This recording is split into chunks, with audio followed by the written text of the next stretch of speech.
Ibn Rushd. He is from Cordoba. He is from Spain. He is an Arab Islamic philosopher, jurist from Spain. He is a total Aristotelian. He it is who's called in the West Avicenna, and he it is whose works were finally translated in the West. Now, the strange part about all of this is that the West seemed to have appreciated this current in Arab thought and philosophy more than the Arabs themselves ultimately did. Because around the 12 or 1300s, a kind of deadening began to take over the Islamic Arab Muslim world. And cultural achievements of this kind became rarer, and a certain freezing of thought and coagulation developed, probably because of theological tendencies that were more conservative. And much of this kind of work was discouraged. For instance, there was a big attack made on the philosophers by a man called Al-Ghazali, who wrote in favor of the mystic way, the Sufi way, Islamic mysticism. And Islamic mysticism gradually took over a good deal of practice throughout the Islamic world, and philosophical, i.e. Greek Western type of thinking was discouraged.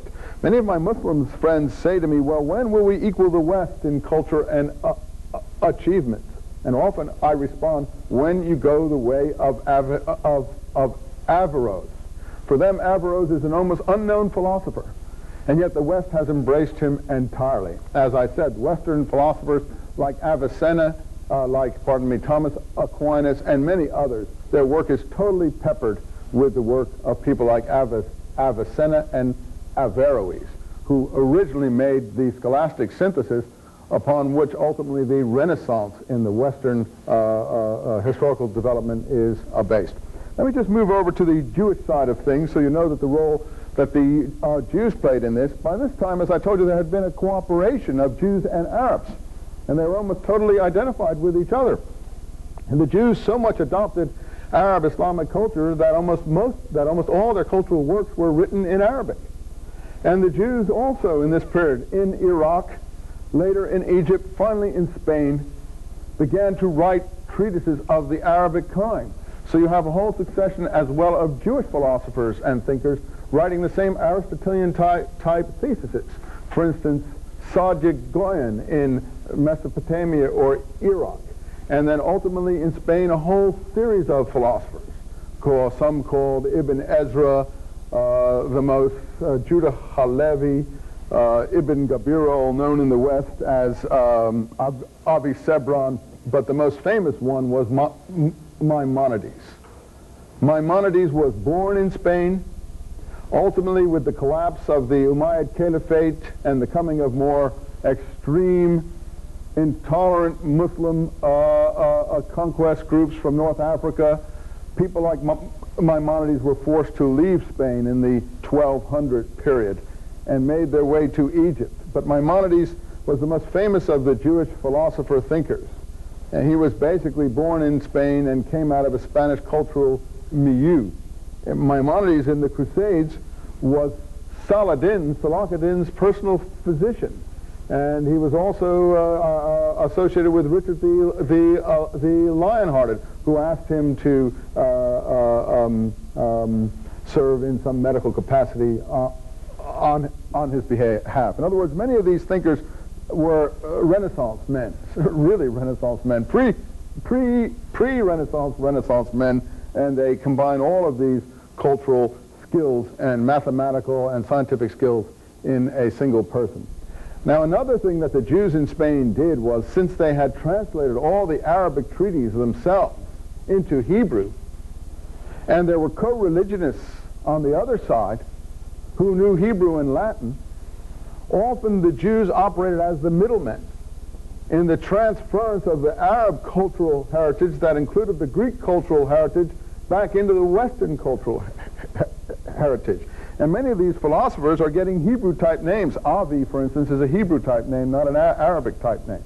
So there were translation centers, particularly in Catalonia in Majorca and Barcelona, in southern Italy, which was at that time dominated to a certain extent by Spain, in Naples, in Toledo, and other areas. There were translation centers, the opposite of the kind that had been going on in Baghdad in the 800s. Now in Spain, in the 11, 12, 1300s, in the wake of the Crusades and the interest in Eastern thought and so on, all of this scientific knowledge was coming pouring back into the West from the Western Islamic contact, particularly in the Reconquista in Spain. You see, when the Reconquista took 800 years, it was not a rapid conquest. It was a long-term affair with many peaks and valleys, many movements forward and many movements backwards. And what was going on there was a tremendous mixing of cultures. So much of this Christian, Islamic, Jewish mix of cultures was indistinguishable and going on in Spain. Now for the Jews in Spain, particularly under the Umayyads, but also later, the Umayyads collapsed, I think, around the 1080s, you can think of it, and then some more reactionary regimes came into the 1200 period. I don't want to burden you with their names. The Reconquista kept going, and as I said, was achieved finally in 1492. So you can visualize it in your mind what kind of progress that was making. But in this period of Spain, this was known as the Golden Age of Spain for Jews.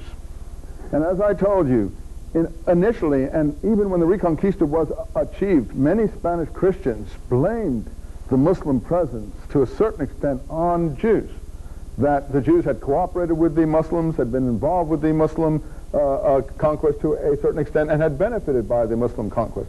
And it is true that the Jews flourished under Islam in Spain as nowhere else in their history since the fall of the temple, and maybe up to the present day, which is why it's looked upon as this beautiful golden age before the chapter slammed shut with the Columbus period of 1492. You have on the Jewish side an awful lot of cultural development, mostly in Arabic, but also in Hebrew.